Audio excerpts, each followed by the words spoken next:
You can't bring this person inside my office." Margaret Whitmore's shrill voice cut the cold room air conditioner. Her blue eyes spanned indignation as she pointed to the elderly woman silently sitting on a wheelchair. Rosa Santos, 34, firmly held the handles of the chair where her mother Hope rested. Philippine never imagined that its 8-year job as a Whitmore Industry cleaning lady would end up with a private property invasion accusation for bringing his 67-year-old mother who suffered from advanced Alzheimer's for work. "Mrs. Whitmore, I explained in the morning that the nurse canceled at the last minute and had no one to stay with her," Rosa responded with a calm that surprised herself. "I promised she would be quiet in the locker room while I finished cleaning." Margaret snorted, adjusting the Chanel blazer. "I don't care about your personal problems. This is a serious company, not an asylum." Her eyes traveled pink from top to bottom with contempt. "People like you always excuse not to fulfill your obligations." What Margaret didn't know was that Rosa had discreetly recorded this conversation on her cell phone hidden in her uniform pocket. Nor did I know that during the last 6 months Rosa had been documenting every racist commentary,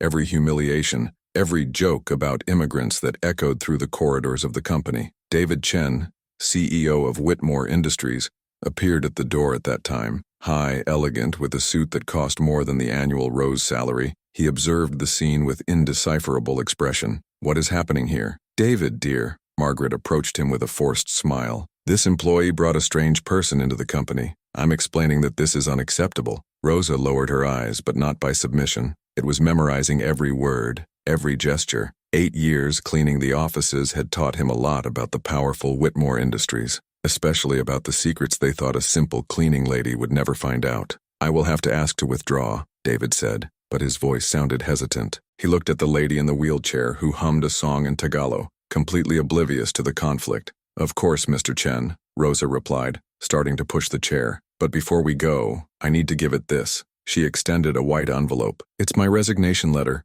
effective immediately." Margaret laughed with disdain. "Great, finally these people understand their place." But Rosa didn't come out. Instead, he turned to Margaret with a look that made his wife back off instinctively. "You're right about one thing. People like me really know our place." She paused, smiling slightly, "and our value too." During the last months, Rosa had noticed small details that no one else perceived. Shortened conversations about questionable contracts, documents left on printers, secret meetings after working hours. Being invisible had its advantages, especially when its Philippine accounting formation would finally find a greater purpose. Rosa's mother Esperanza, who had been a university professor in Manila before her illness, suddenly stopped humming. With a clarity that he had not shown for months, she looked directly to Margaret and said in perfect English, "My daughter is worth more her arrogance, honey, honey." The silence that followed was deafening. Margaret was gaping, David Chen frowned, and Rosa smiled for the first time in months, because sometimes even Alzheimer's chooses the right moments for a short break. Rose straightened his bag on his shoulder and took a small shabby leather paste from his pocket.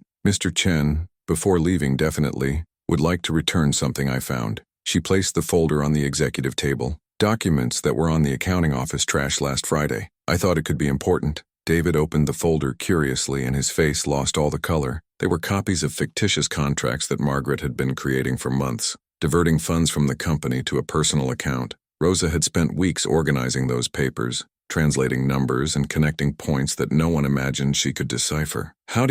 Where did you find this?" Margaret stuttered, trying to approach the table. "In the trash, as I said." Rosa pushed her mother's chair toward the door. "Funny how important people sometimes discard important things in places where invisible people like me can find." While everyone watched perplexes, Rosa walked calmly toward the exit, pushing her mother, who cheered up to everyone as if she was at a party. What no one in that room suspected was that Rosa had just planting the first seed of a revolution that would shake the foundations of that company. There, in the face of all the eyes of contempt, she remained firm as one who holds too powerful secret to be revealed before the right time, especially the one about Margaret's offshore bank account and the ghost contracts David approved on Fridays. If you are enjoying this story of justice and overcoming, be sure to subscribe to the channel to find out how a simple letter of resignation would become the first step of a revenge that would leave the powerful Whitmore Industries finding that underestimating a Philippine immigrant was the biggest mistake of their lives. The next morning, Rosa woke up at 5 in the morning as she always did in the last 8 years.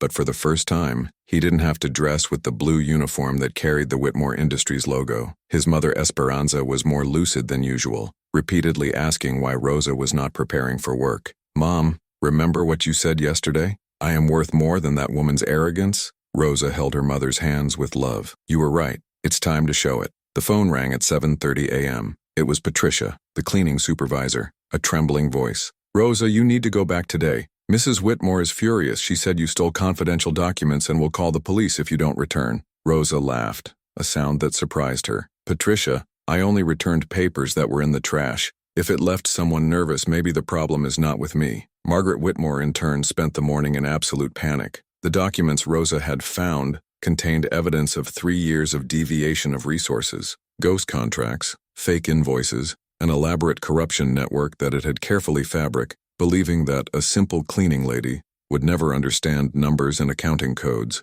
David Chen summoned an emergency meeting for 10 a.m. Margaret arrived 15 minutes late, apologizing and trying to keep the composure, but his hands trembled when he put the documents on the table. Margaret, can you explain these contracts with Phoenix Holdings? Because according to our records, this company doesn't exist. David, this is obviously a misunderstanding. That employee must have forged these roles to take revenge on the resignation. Margaret forced a smile, but her voice sounded desperate. Rosa Santos worked here for 8 years without a single warning, David answered coldly. And these documents have their signature, Margaret, your true signature. Meanwhile, Rosa was in a small cafeteria to 3 blocks from the company, her laptop opened on the worn wooden table. For years, she had observed in silence as Margaret treated the Latin and Philippines with systematic disregard, comments on these people, jokes about accents, denying cultural adequacy promotions. But Rosa had graduated in accounting from the University of Manila before immigrating. He had spent entire nights studying English, had taken online courses of American labor law.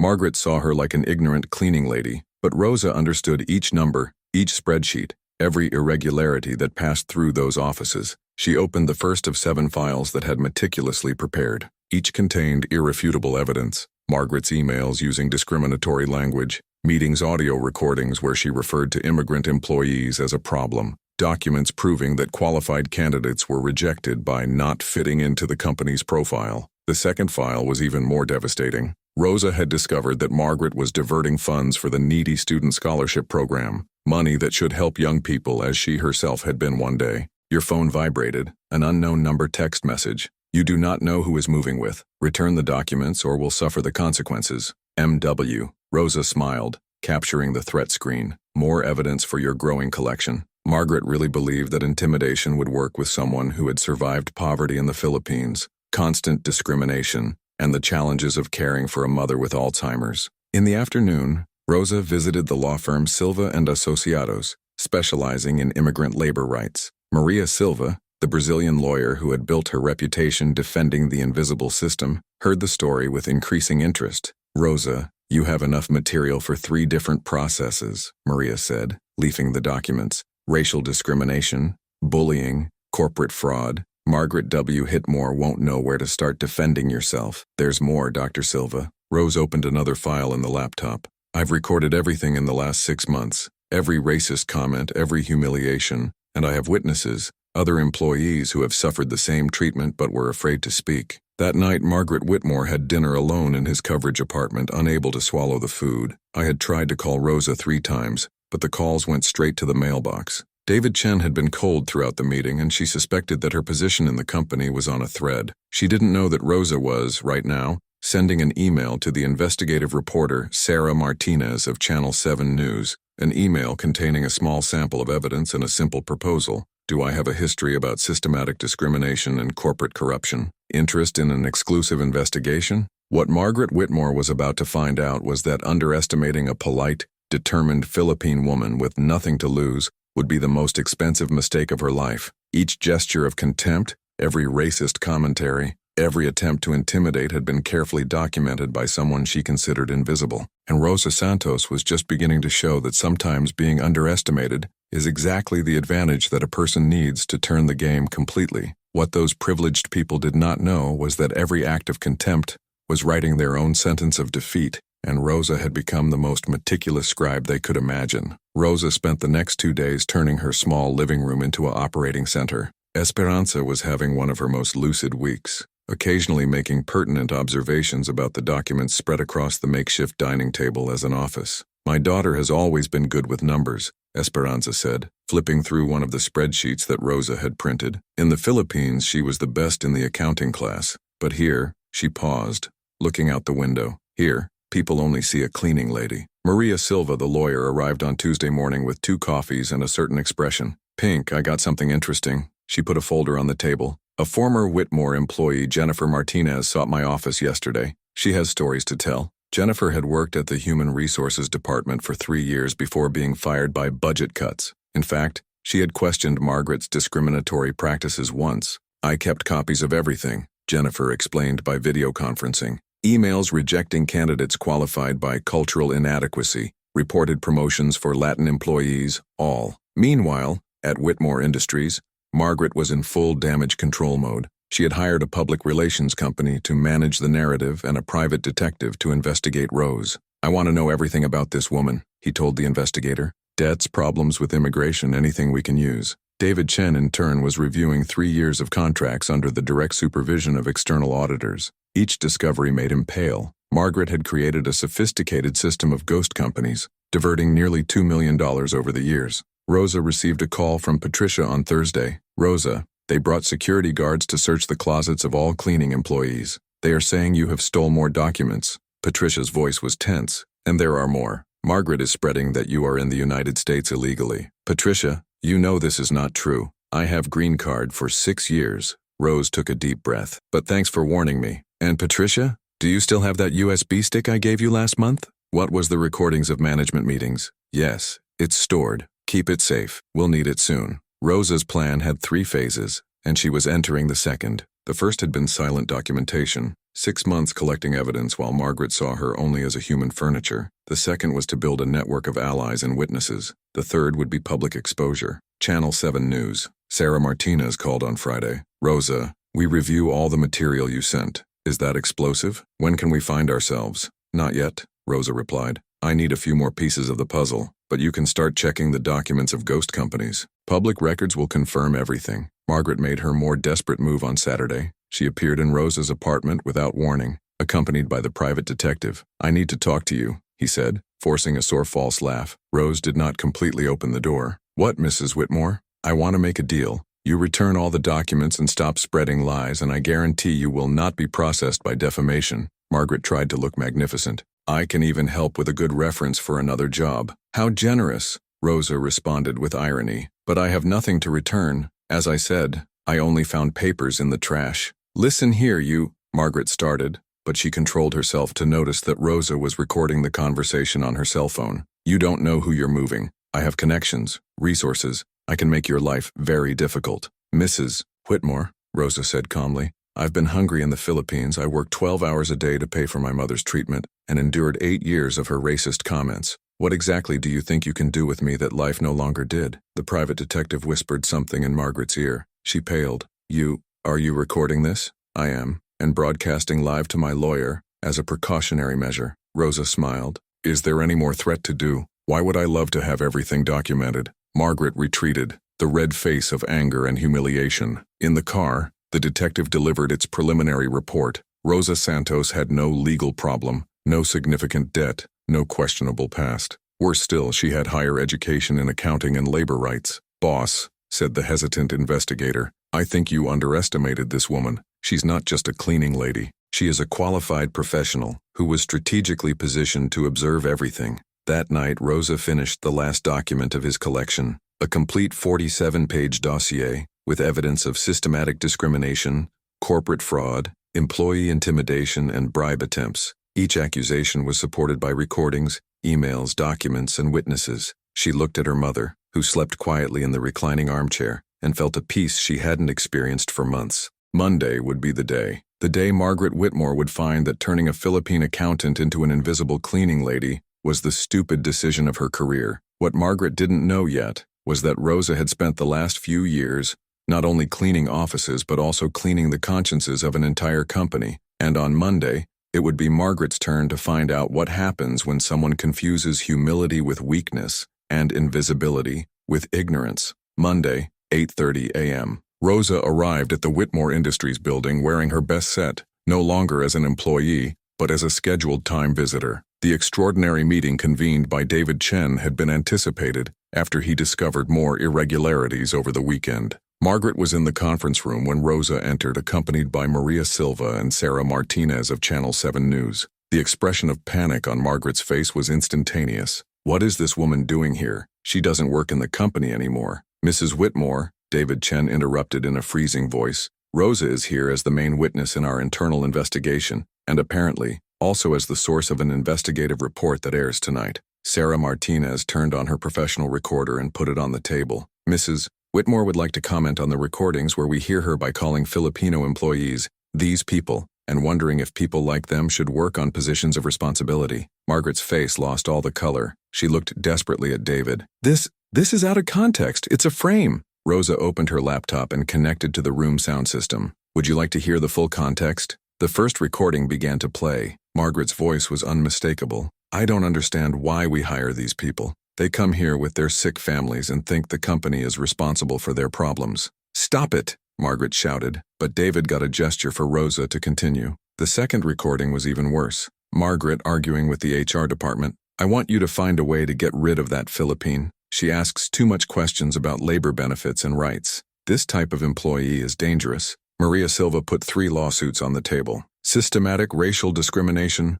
bullying, witness intimidation, and corporate fraud. We have 17 employees willing to witness and documentary evidence that cover 3 years of illegal conduct. David Chen was visibly shaken. For 8 years he had completely trusted Margaret to manage the Human Resources Department. Margaret, do you understand that this can completely destroy the company? David, listen. Margaret T. tried to approach him, but his voice sounded desperate. That woman is trying to extort us. She stole confidential documents. Rosa smiled calmly. Mrs. Whitmore, I didn't stole anything, but since she touched the subject, she put a second folder on the table. Here are copies of the contracts you signed with Phoenix Holdings in the last 2 years. Company that curiously has the same address as your vacation apartment in Miami. The silence in the room was total. David took the documents with trembling hands. Margaret, this is $2 million in ghost contracts. I can explain, Margaret stuttered. You can also explain why you diverted resources from the student scholarship program? Rosa remained relentlessly. Money intended to help needy young people who ended up in your personal account?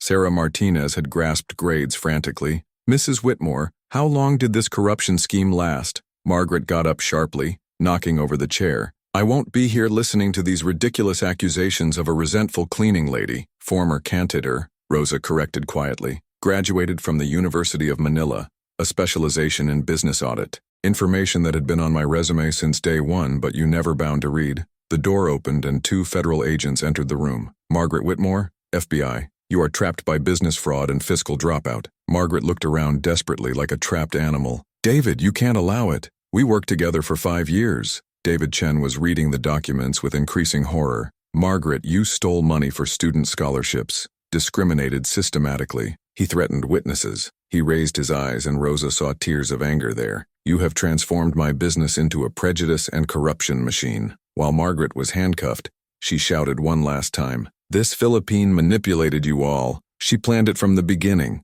Rosa got up calmly. Mrs. Whitmore, I didn't plan anything. I just document who you really are. She paused, looking into the eyes of the woman who had humiliated her for years. The difference between us is that I always knew my value. You never knew yours. Sarah Martinez hung up the recorder with a satisfied smile. This will be the report of the year. David Chen approached Rosa with embarrassed expression. Rosa, I don't know how to apologize. I should have seen what was happening. Mr. Chen, Rosa answered with dignity. The important thing is that now you know. The question is, what will you do with this information? Margaret was taken by federal agents, shouting empty threats through the corridor. For the first time in 8 years, Rosa felt that the court had finally arrived at that building. But what everyone still didn't know was that this was just the first victory of a much larger war than Rosa had decided to wage against systematic discrimination throughout the American corporate sector. 6 months later, Rosa Santos adjusted the microphone at the National Conference on Labor Rights in Washington, D.C. The audience of more than 1,000 people, including congressmen, union leaders, and activists, waited in respectful silence. My name is Rosa Santos, she started, her clear voice echoing through the auditorium. A year ago, I was an invisible cleaning lady. Today, I'm executive director of the Esperanza Foundation for Immigrant Rights. The transformation had been meteoric. Following the arrest of Margaret Whitmore, who took 8 years in prison for fraud and discrimination, Sarah Martinez's report won an Emmy. Rosa's collective process and 23 other employees resulted in an indemnity of $12 million from Whitmore Industries. David Chen, after discovering the extent of corruption in his company, had sought Rose in person. "I want to do what is right," he said, offering him the position of Human Resources Director, with a salary 6 times higher than the previous one. But Rosa had other plans. "The foundation we created has helped more than 2,000 immigrant workers to know their rights," Rose on the podium. "We offer free legal advice, professional training courses, and a special program for elderly caregivers with dementia." In the audience, Esperanza Santos was sitting in the front row, more lucid than he had been in years. The experimental treatment that Rosa was able to pay with compensation had significantly delayed the progress of the disease. She applauded proudly as her daughter received an ovation standing. Margaret Whitmore, in turn, was serving time at Danbury's federal prison. His attempt to appeal the sentence had been denied in all instances. Her assets were confiscated to pay the indemnities, and she was now working at Levand. He would be prisoned for 23 cents per hour, experiencing for the first time in his life, which meant being truly invisible. The private detective she had hired to investigate Rosa wrote an article for the Washington Post titled, "As I Underestimated the Smartest Woman I've Ever Met." In it, he revealed that Rosa had graduated from honors at 2 universities and spoke 5 languages fluently. "Irony," he wrote. "Margaret hired an accountant to work as a cleaning lady, then complained that she asked too much questions about numbers." Patricia, the former cleaning supervisor, was now facilities manager at the reformed Whitmore Industries. In a letter sent to Rosa, she wrote, "You taught us that dignity has nothing to do with office, but with character." David Chen implemented revolutionary policies at the company: daycare, paid license for family caregivers, development programs for immigrant employees, and a diversity committee with real decision power. The company, which almost went bankrupt with the scandal, was now considered one of the best to work in the country. Jennifer Martinez, the former HR employee who provided crucial evidence, was promoted the Director of Diversity and Inclusion in another Fortune 500 company. "Rosa showed us that real change only happens when the right people have the right tools," she said in an interview. During his speech, Rosa held a photo of all Whitmore Industries cleaning employees. This photo was taken the day Margaret was arrested. Each of these women now has a career plan, complete benefits, and respect in the workplace. Sarah Martinez, who won the Pulitzer Award for her series of corporate discrimination reports, was covering the event. His documentary, Invisible: The Story of Rosa Santos, had been nominated for the Oscar and raised national debates on labor rights. "The true measure of a society," Rosa said, ending her speech, "it's not how her powerful treats, but how she treats her invisible. Margaret Whitmore thought I was invisible. She was right. I was invisible to her prejudice, but not for justice." In the late afternoon, Rosa returned to her new apartment, where she had turned a room into a home office to continue her law firm. Esperanza helped her organize workers' letters asking for help, each of them a new story of injustice that deserved attention. "Piss," Esperanza said with a smile. "Do you remember when I said you were worth more than all that woman's arrogance?" Rosa looked surprised. "You are worth more than all the arrogance of the world together." Justice had not just been done, she had multiplied. Margaret tried to break a Philippine woman and ended up creating a national movement. Rosa found that the best revenge is not to destroy her enemies, but to build something so grand that they become irrelevant. 3 years later, when Margaret Whitmore finally came out of prison, Rosa Santos was on the cover of Time magazine as one of the 100 most influential people in the world. The article said, "Santos turned his humiliating resignation into the founding of a movement that changed American labor laws." If this story of justice and overcoming has touched your heart, subscribe to the channel for more stories that prove that underestimate someone may be the most expensive mistake you have ever made, because sometimes the person you treat as invisible is exactly the one who is seeing everything.